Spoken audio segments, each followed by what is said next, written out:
at our conditions of service. We are looking at our book and research allowance. We are looking at how much you are giving us to be able to educate the nation. For every nation to rise, you need education. And the best of it. And they're saying that what you're giving us is woefully inadequate. Now they have served notice. NLC says, go back to the classroom, come back to the negotiation table. They say, we will not. We will come to the negotiation table, but we will still lay down our tools, because we have done it a couple of times and you didn't engender our trust. Now schools are supposed to reopen. Students are stranded. Agreed. The academic calendar will be affected. Agreed. But those university lecturers, they also have families. They also pay school fees. This week and next week will be school fees week. If you know, you know. If you don't know, you don't know. You pay school fees. If your child is at a lower level, you buy toiletries and add on to it. Feeding fee, transportation, all of those come to play. The lecturers also have families. They have children. When you advise the cat, you also advise the fish.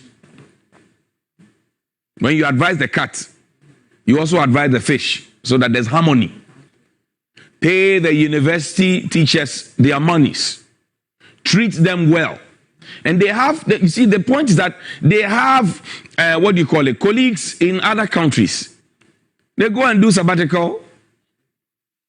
They see how much their colleagues are earning elsewhere. A university lecturer, doctor will teach someone, and before you know it, the person has a PhD. The next day, the person is in government, and the person is earning 4, 5, 6, 7, 8 times more than what they are earning. You think they will be happy? They will not be happy. They will not be happy at all. So this morning is a very, very simple appeal. Mr. Government, good morning to you. National Labour Commission, good morning to you. Fair Wages, good morning to you. Get the teachers back to the table and give them their monies. Look after them well, and they will look after your educational system well. I say it doesn't add up if you change curriculum, you want to improve, you want to digitize, you want to do all those things, and yet the people who will be the main change agents to make sure that whatever you have envisioned comes to play are not well taken care of. That is not good. It doesn't look good. So please pay the teachers.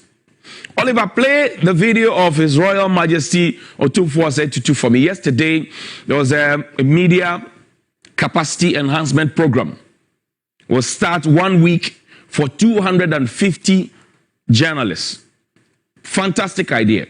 Kojo Pokruma, congratulations to you and your team, Fatih Abubakar and the rest of the team at the Information Ministry. Fantastic idea. It's taking so long to come, but it's here finally. So congratulations to you. And congratulations for making sure that you're putting journalists first. And congratulations for also ensuring that there's capacity that will be enhanced. But beyond capacity enhancement, what else? Beyond capacity enhancement, what else? We'll ask that question. Play that video of His Royal Majesty Otumfuo Osei Tutu for me.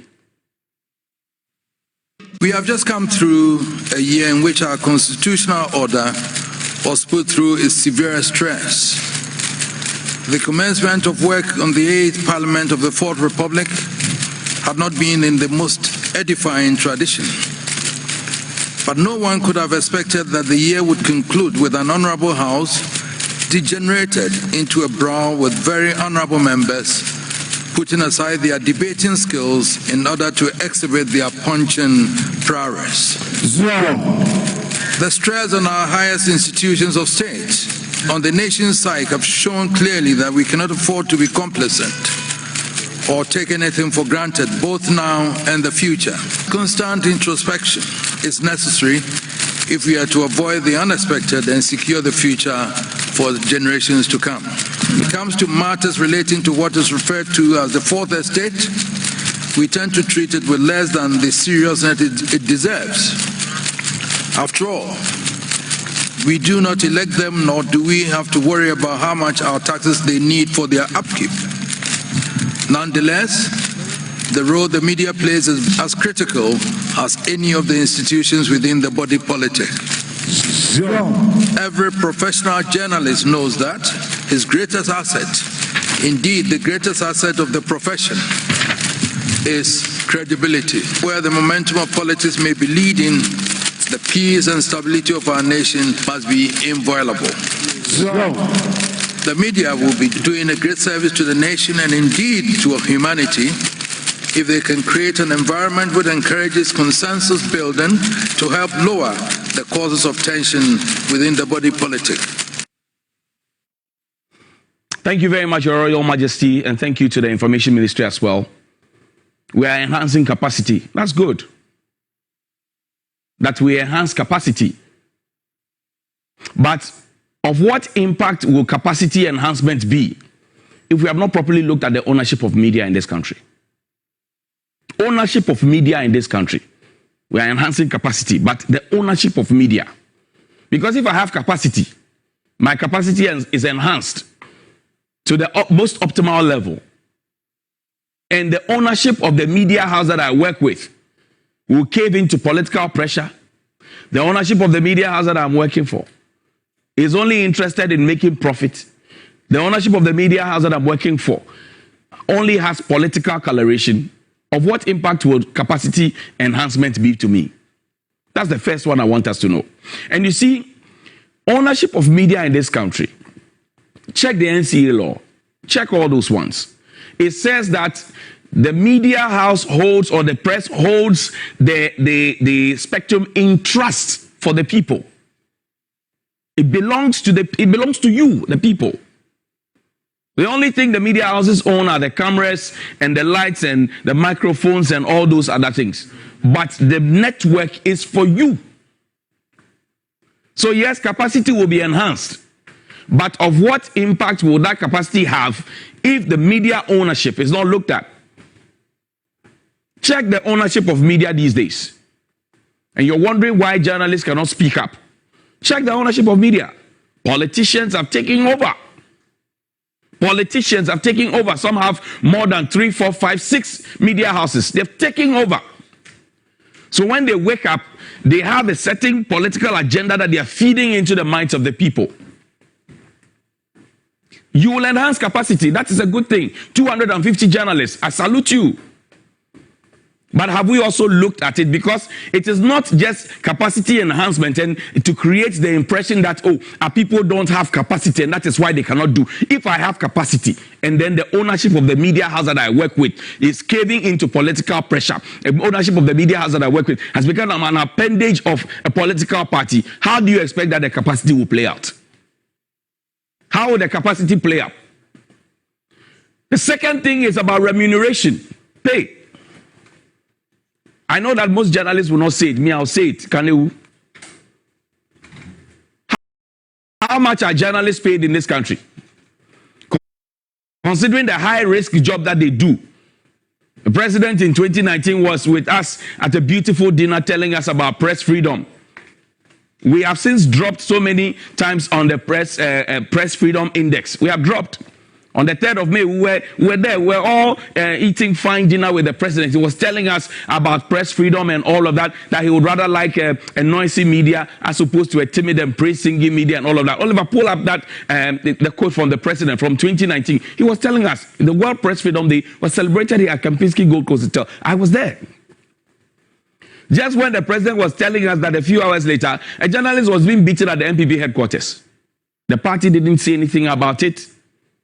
The government said nothing about it until journalists threatened that they were going to boycott NPP activities. And then the party spoke about it. We saw same on the NDC. But you see, journalists are not well paid in this country. And that is why they continue to be tied to the apron strings of people. And that's why some people believe that, oh, every journalist is supposed to be corrupt. You will enhance capacity. But if you don't pay the people well, that's a problem. You will enhance capacity.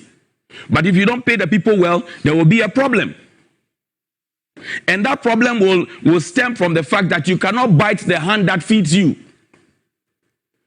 If you go to the GIJ or to Legon, wherever it is, and you get a degree, and you decide to join, say, the police, and you start with the officer corps, you're starting from the ASP. In 4 or 5 years, if you have good behavior, you have done your work very well, you get recommendation, you take your courses, you move to DSP and on like that. You start at lieutenant and you move on to captain, that kind of thing. What is the promotion rate for journalists in this country? And how much is the average journalist paid in this country? Let's call a spade a spade. How much are journalists paid in this country? Remuneration. How much are they paid? Looking at the high-risk job that they do. Then it comes to the next point. Who gets hired? Yesterday, the information minister mentioned that majority of the people working in media are not trained. Correct, but read chapter 12 of the Constitution. Freedom of speech, all of those ones is there. So journalism is not like architecture or law or accounting or whatever it is, or engineering, where you need a certain licensure to be able to practice. These days, all of you on Facebook and social media, tweeting and texting, and this morning you are sharing, you are practicing some form of journalism, if you like, blogging, whatever it is you want to call it. But who gets hired? I told you earlier about media ownership, right? So you enhance capacity, but if the media ownership belongs to a politician, forget about it. There are stories that will never see the light of day. There are things that will never be discussed because the station belongs to a politician. And if your politician who owns that station has a certain godfather who also breathes down his neck, some stories will never make it onto your network. So you can enhance capacity all we can, but the reality is that the politicians, those among your folks who own radio stations and TV stations, we know what you do. We know the calls you make. Now, who gets hired? You go to a funeral, there's a funeral MC, he has a good voice, he has a fine face, or say, Brabe Ejumamami. That's all. You go to a funeral, you go to a party, somebody speaks very well, fluent, lucid, Akan, or whatever it is, like, come and work for me. Then there's the argument of intimidation and threat. Hold on with that thought.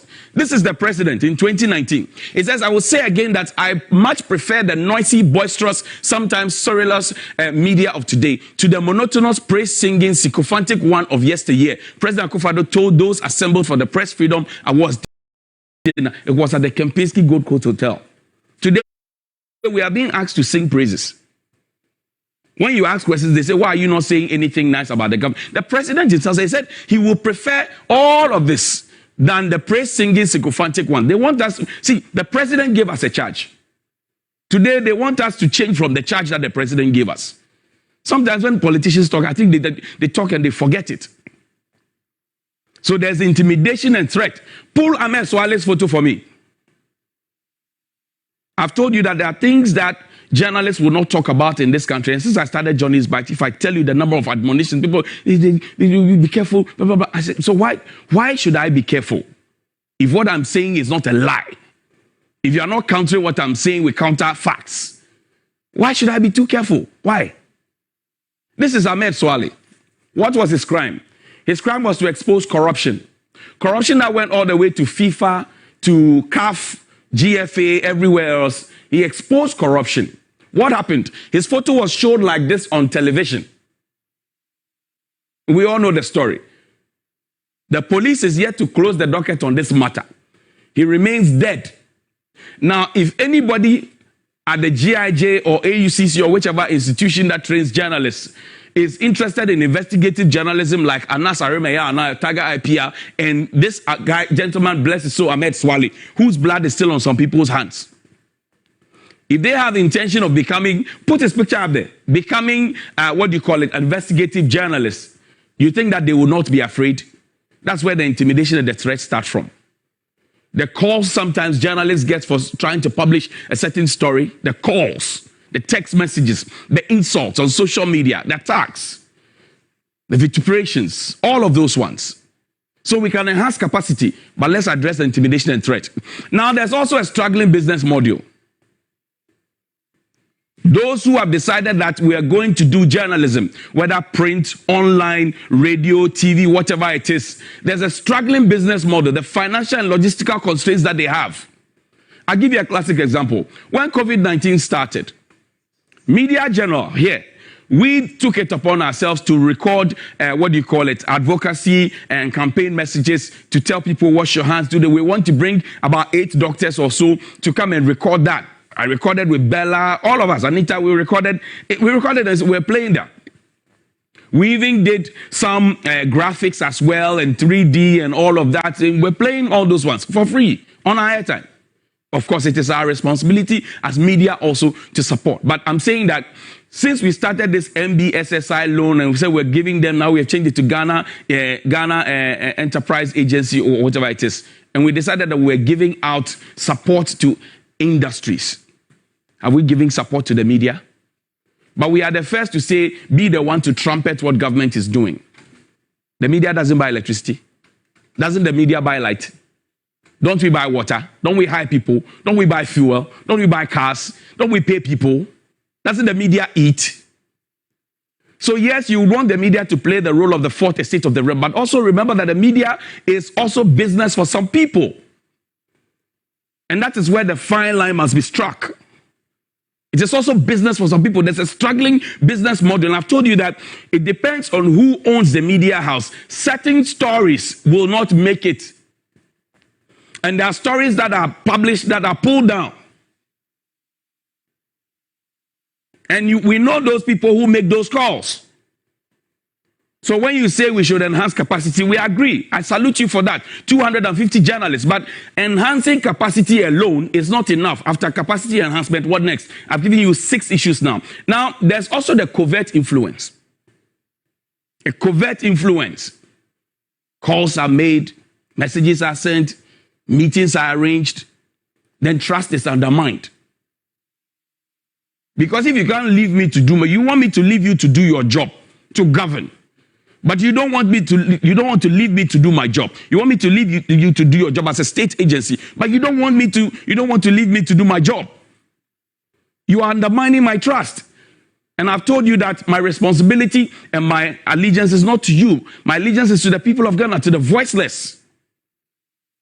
Today, a lot of my media colleagues are quiet because I've told you earlier, if your salary is not good and somebody is contributing to your rent, somebody is paying your school fees, somebody is taking care of your children for you, and the person is a politician or somebody in an influential position, would you go and buy the hand that fits you? No. So yes, we'll enhance capacity, but after capacity enhancement, are we going to talk to media houses to pay their people well? Are we going to support them with the financial and business constraints? Are we going to look at those ones? That's what I'm looking at. Can the media be considered as one of the freest, even though Ghanaian journalists are unable to tell the whole truth in most cases? What is the way out? Not all journalists in this country are corrupt. Let that sink in. I said not all journalists in this country are corrupt. And not all media houses have been captured as being corrupt.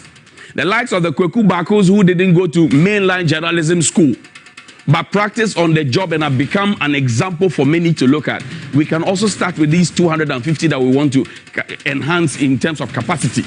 But there are journalists and entire newsrooms that continue to push and expose corruption and rot in high places. Those ones, there's covert influence. The freelance journalists were shining the light on human rights and good governance. My good friend Manasseh from GIJ. Some of these, ignored by the mainstream media, have created podcasts. So you find that a state-owned media that's not firing. Become more like a PR agency for government. That is not what we're looking for. Check the CDD report. Check the Media Foundation for Africa's findings. Check out the collaborations and check out the reports that have come through. Transparency, accountability issues. All of those ones are central. Pay the people well, train them well, let the politicians take their hands off media ownership and make sure that the journalist is indeed free. We cannot just fix that systemic problem that impede media freedom. Because there's no one simple solution to the problems that it plagues the Ghanaian media. And for me, my hope is that the research and the reports, what has been done all over the world, it points to one thing, that if the press is free and not reckless, because you can actually repeal the criminal libel law, but then the motives and the moves that are done at the back could be even more worse if you had left the criminal libel law to be there. If you want the press to be strong, enhance capacity, give the press the free hand to operate. And if you are giving the press feedback, don't attack the press, don't insult the press. I hope this sinks in. I hope this really, really sinks in. I hope it sinks in so that we don't come blowing the trumpet out of proportion that we are enhancing capacity for 250 journalists. I say beyond capacity, what else is there? I've given you the roadmap. Pay them well. Have a career route for them. Media ownership. Stop the calls and text messages. Stop the intimidation and the threats. Leave the people to do their work. Bismillah, Rabbil Alamin. Good morning.